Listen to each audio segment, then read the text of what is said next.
الحمد للہ لأہلہ والصلاة لأہلہا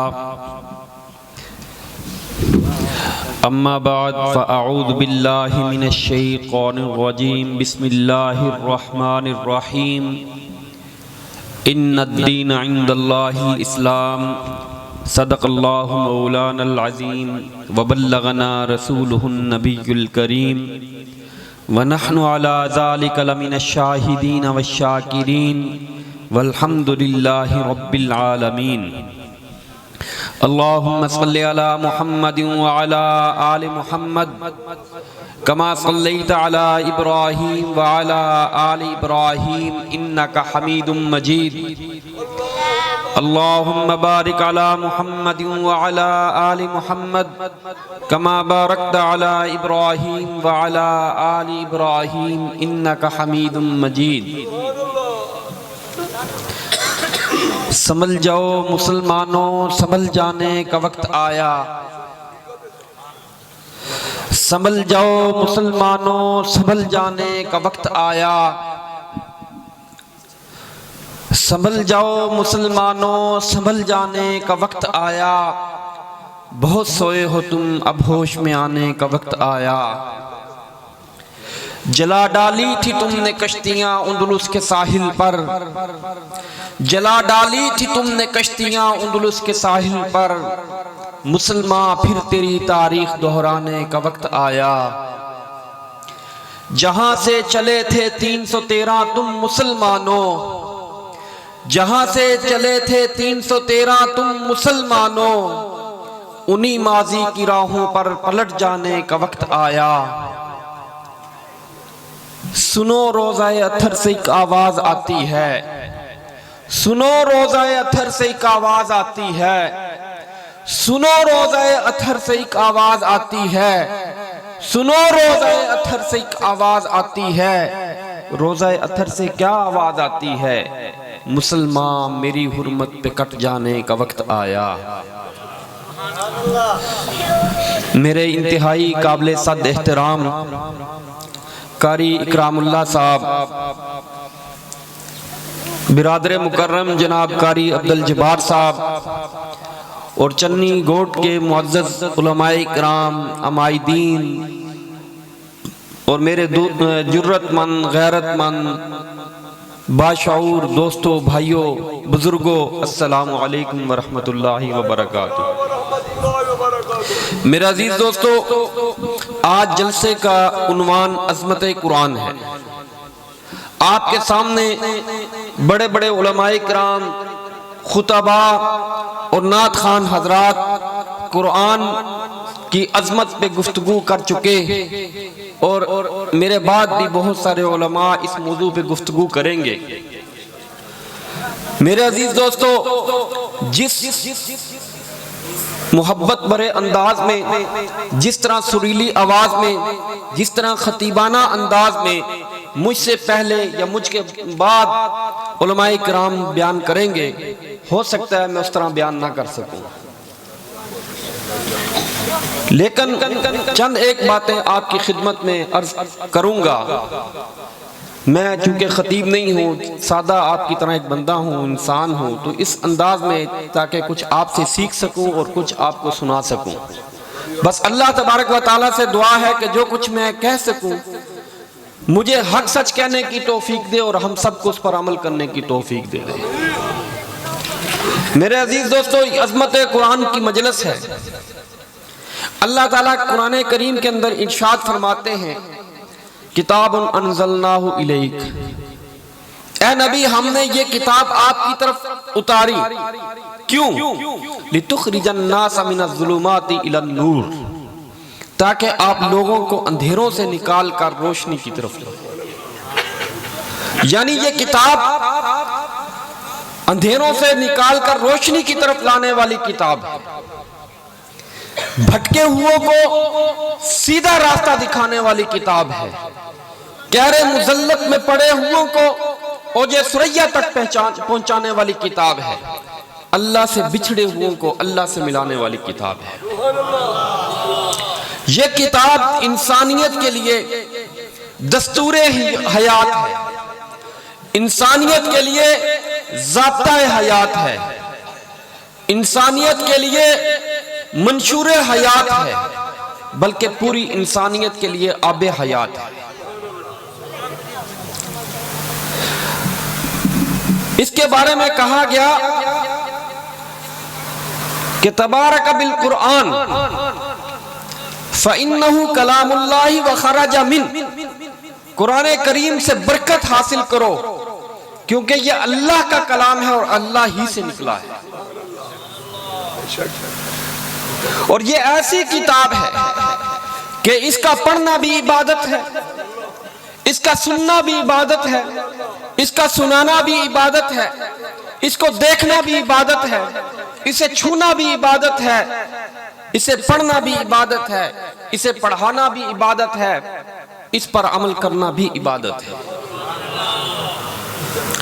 یہ اللہ کی رحمتوں کو کھینچنے والا مقناطیس ہے، جس طرح مقناطیس لوہے کو اپنی طرف کھینچتا ہے، یہ قرآن کریم اللہ کی رحمتوں کو اپنی طرف کھینچتا ہے۔ اس لیے کہا گیا وَإِذَا قُرِئَ الْقُرْآنُ فَاسْتَمِعُوا لَهُ وَأَنصِتُوا لَعَلَّكُمْ تُرْحَمُونَ، کہ جب قرآن پڑھا جائے تو توجہ کے ساتھ سنو تاکہ تم پر رحمتیں نازل کی جائیں۔ تو جس مجلس میں قرآن پڑھا جاتا ہے تو اس پر اللہ کی رحمتیں چھن چھن برسنا شروع ہو جاتی ہیں، اور یہ ایسی کتاب ہے کہ اللہ نے اس کا یاد کر لینا بہت آسان کر دیا ہے۔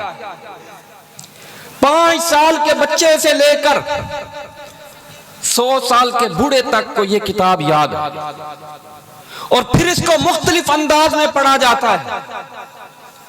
کہیں اس کو نماز میں پڑھا جاتا ہے، کہیں بغیر نماز کے پڑھا جاتا ہے، کہیں رات کے وقت پڑھا جاتا ہے، کہیں دن کے وقت پڑھا جاتا ہے، کہیں تہجد میں پڑھا جاتا ہے تو کہیں اشراق میں پڑھا جا رہا ہے، کہیں تنہائیوں میں پڑھا جا رہا ہے تو کہیں محفلوں میں پڑھا جا رہا ہے۔ تو پڑھنے والے اس کو مختلف انداز میں پڑھتے ہیں، مختلف روایات کے اندر پڑھتے ہیں۔ تو یہ پڑھنے والے کا کمال نہیں ہے بلکہ کتاب کا کمال ہے، کیونکہ اگر پڑھنے والوں کا کمال ہوتا تو پڑھنے والے اچھی اچھی آوازوں والے دنیا کے اندر موجود ہیں، کسی اور کتاب کو پڑھ کے دکھا دیں، نہیں پڑھ سکتے۔ تو یہ کس کا کمال ہے؟ یہ کتاب کا کمال ہے، یہ عظمتوں والی کتاب ہے، یہ رحمتوں والی کتاب ہے، یہ برکتوں والی کتاب ہے۔ اور صحابہ کرام قرآن کریم سے لگاؤ رکھتے تھے، صحابہ کرام قرآن کریم کو اپنے سینے سے لگا کے رکھتے تھے، بلکہ صحابہ کرام اس کو تہجد میں پڑھا کرتے تھے۔ کوئی رات اگر 2 بجے تہجد کے ٹائم مدینے کی گلیوں سے گزرتا تھا تو ہر گھر سے قرآن کریم پڑھنے کی آواز آتی تھی۔ لیکن آج میرا اور آپ کا یہ حال ہے کہ اگر ہم آج یا کسی بھی رات 2 بجے گھر سے نکلیں، ہمارے گلی، ہمارا محلہ، ہمارا شہر، ہمارا پورا معاشرہ ایسے سکوت اختیار کیے ہوتا ہے، ایسی خاموشی اختیار کی ہوتی ہے جیسے انسانیت اپنے کندھے پر اپنے ضمیر کی لاش کو دفنانے کے لیے قبرستان لے کر جا رہی ہے۔ رات 2 بجے تک ہم انٹرنیٹ چلائیں گے، فیس بک چلائیں گے، واٹس ایپ چلائیں گے، ٹویٹر چلائیں گے، یوٹیوب دیکھیں گے، ناچ گانا کریں گے، ہوٹل آباد کریں گے، بازار آباد کریں گے، لیکن جب اللہ کی رحمت برسنے کا ٹائم شروع ہوگا گھوڑے بیچ کر سو جائیں گے۔ جبکہ صحابہ اکرام کی یہ عظمت تھی کہ ایک صحابی کے بارے میں آتا ہے کہ وہ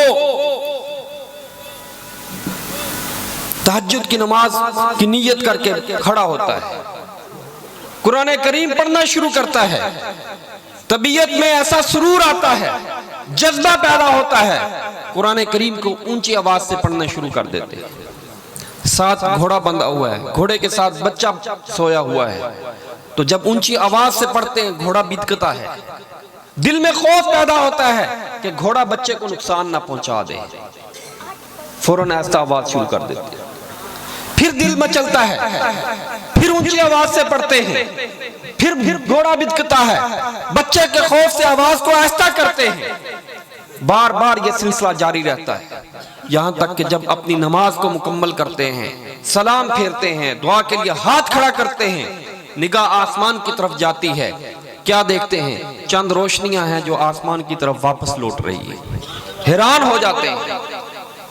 صبح اٹھ کے نبی پاک صلی اللہ علیہ وسلم کی مجلس میں تشریف لے جاتے ہیں، خدمت میں حاضر ہوتے ہیں، رات کا قصہ عرض کرتے ہیں کہ یا رسول اللہ کبھی اونچا پڑھتا ہوں، کبھی آہستہ پڑھتا ہوں، گھوڑے کے ڈر کی وجہ سے۔ تو یہ سارا سلسلہ چلتا ہے، ساری کہانی سناتے ہیں۔ میرے محبوب نے کیا فرمایا؟ آپ نے فرمایا کہ وہ اللہ کے فرشتے تھے جو تیرا قرآن سننے کے لیے زمین پر اتر آئے تھے۔ اگر وہ تم اسی طرح پڑھتے رہتے، صبح مدینے کے لوگ اپنی آنکھوں سے فرشتوں کی زیارت کر لیتے۔ صرف یہ نہیں کہ فرشتے قرآن سننے کے لیے اترے ہیں، حضرت ابی بن کعب رضی اللہ تعالیٰ عنہ قرآن کی تلاوت فرما رہے ہیں، آپ صلی اللہ علیہ وسلم تشریف لے آئے۔ اس منظر کو بھی ذہن میں رکھیں، مسجد نبوی ہے، ابی بن کعب ہیں، قرآن کریم کی تلاوت فرما رہے ہیں، پڑھ رہے ہیں، جھوم جھوم کے پڑھ رہے ہیں، طرز سے، تلاوت سے، سوز سے پڑھ رہے ہیں۔ نبی پاک صلی اللہ علیہ وسلم تشریف لاتے ہیں، حضرت ابی بن کعب رضی اللہ تعالیٰ جب دیکھتے ہیں تو خاموش ہو جاتے ہیں۔ آپ صلی اللہ علیہ وسلم ان کے قریب تشریف لاتے ہیں، کہتے ہیں ابی بن کعب پڑھو، خاموش کیوں ہوگے؟ کہنے لگے اللہ کے رسول، یہ قرآن آپ پر اترا ہے، میں کیسے آپ کے سامنے تلاوت کر سکتا ہوں؟ یہ گستاخی خدا نہ خواستہ مجھ سے کیسے ہو سکتی ہے؟ ادب میں خاموش ہوا ہوں۔ آپ نے فرمایا نہیں، مجھے اسی طرح حکم دیا گیا ہے۔ وہ رمز شماس تھے، فوراً پہچان گئے، سمجھ گئے حکم کہاں سے آیا ہے، عرض کرنے لگے اللہ سمانی، کیا اللہ نے میرا نام لیا ہے؟ آپ صلی اللہ علیہ وسلم نے ارشاد فرمایا نام سماک اللہ، جی ہاں اللہ نے تمہارا نام لیا ہے اور یہ حکم دیا ہے کہ ابی بن کعب کو کہو قرآن کی تلاوت کرے۔ اے محبوب تم بھی سنو، میں اللہ بھی عرش پر سنوں گا۔ میرے عزیز دوستو، سوچنے کی بات ہے، توجہ کرنے کی بات ہے، غور و فکر کرنے کی بات ہے کہ وہ کس انداز سے قرآن پڑھتے ہوں گے، کس محبت میں ڈوب کے قرآن پڑھتے ہوں گے کہ اللہ کی طرف سے ان کا قرآن سننے کی فرمائش ہوتی تھی۔ وہ کس انداز سے قرآن کو سینے سے لگاتے ہوں گے کہ فرشتے ان کا قرآن سننے کے لیے اتر پڑتے ہیں۔ وہ کس سوچ سے قرآن کریم پڑھتے ہوں گے کہ اللہ کے نبی کو حکم ہوتا ہے کہ ابی بن کعب کی تلاوت تم بھی سنو، میں اللہ بھی سنوں گا۔ اس لیے میرے عزیز دوستو، اللہ نے یہ قرآن اس امت پر اتارا ہے اور اللہ نے اسے کتاب ہدایت کہا ہے۔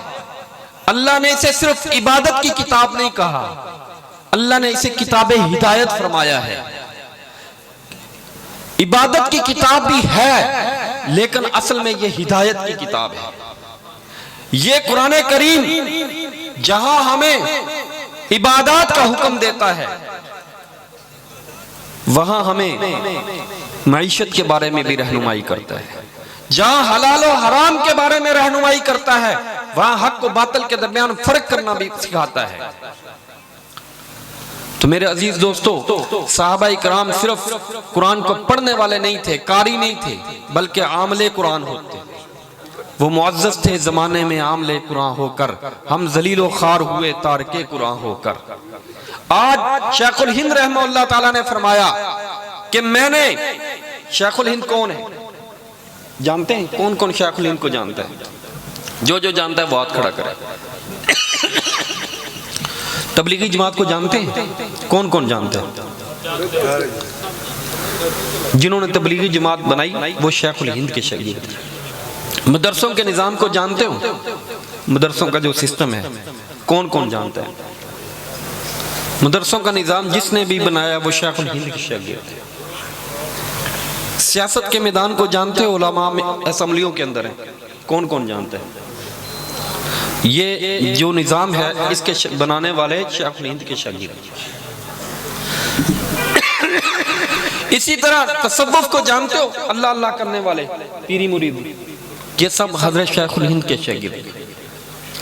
یعنی کہ دین کے جتنے بھی شعبے ہیں بر صغیر میں اس وقت، وہ سب کے سب حضرت شیخ الہند کے شاگرد ہیں۔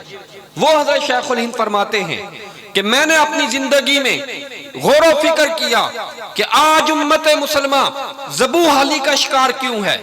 آج ہم چیچنیا میں، بوسنیا میں، کشمیر میں، افغانستان میں، غزہ میں، فلسطین میں، پوری دنیا میں، دنیا کے چپے چپے پر مار کیوں کھا رہے ہیں؟ فرمایا میں نے غور کیا، جس نتیجے پہ پہنچا ہوں اس کی دو وجوہات ہیں۔ دو وجہ سے ہم مار کھا رہے ہیں۔ وہ دو وجہ کیا ہے؟ سب سے پہلے یہ کہ آپس کے اختلافات، اور دوسرا قرآن کریم سے دوری۔ آج اگر ہم آپس کے اختلافات کو ختم کر کے متحد ہو جائیں، ایک جھنڈے کے نیچے آ جائیں، ایک بازو کے نیچے آ جائیں، ایک پرچم کے نیچے آ جائیں، دنیا کی کوئی طاقت مسلمان کا بال بھی بکا نہیں کر سکتی۔ اور اگر ہم آج قرآن کریم پر عمل شروع کر دیں تو دنیا کی کوئی طاقت میلی آنکھ سے ہماری طرف نہیں دیکھ سکتی۔ یہی قرآن کریم ہے۔ اس کے آنے سے پہلے حالات کا جائزہ لیں، اس کے آنے کے بعد حالات کا جائزہ لیں، ساری چیز نکھر کے آپ کے سامنے آ جائے گی۔ عرب کا معاشرہ ہے، عرب کا معاشرہ ہے، اسے زمانہ جاہلیت کہا جاتا ہے۔ بھائی بھائی کو کاٹ رہا تھا، ماں کے ساتھ خدا نخواستہ نکاح کیا جا رہا تھا، ماں کو بازاروں میں بیچا جا رہا تھا، بیٹی کو زندہ درگور کیا جا رہا تھا، گھوڑے کو پہلے پانی پلانے پر 100 سال تک لڑائی ہو رہی تھی۔ کوئی حکومت ان پر حکومت کرنے کے لیے تیار نہیں تھی، ان کو انسان نہیں سمجھا جا رہا تھا۔ لیکن اسی معاشرے میں جب نبی پاک صلی اللہ علیہ وسلم اقرا بسم ربک الذی خلق کا پیغام لے کر آئے، لا الہ الا اللہ کا نظام لے کر آئے، یہ قرآن لے کر آئے، ان صحابہ کرام نے قرآن کریم پر عمل کیا تو پوری دنیا پر حکمرانی کرنے والے بن گئے۔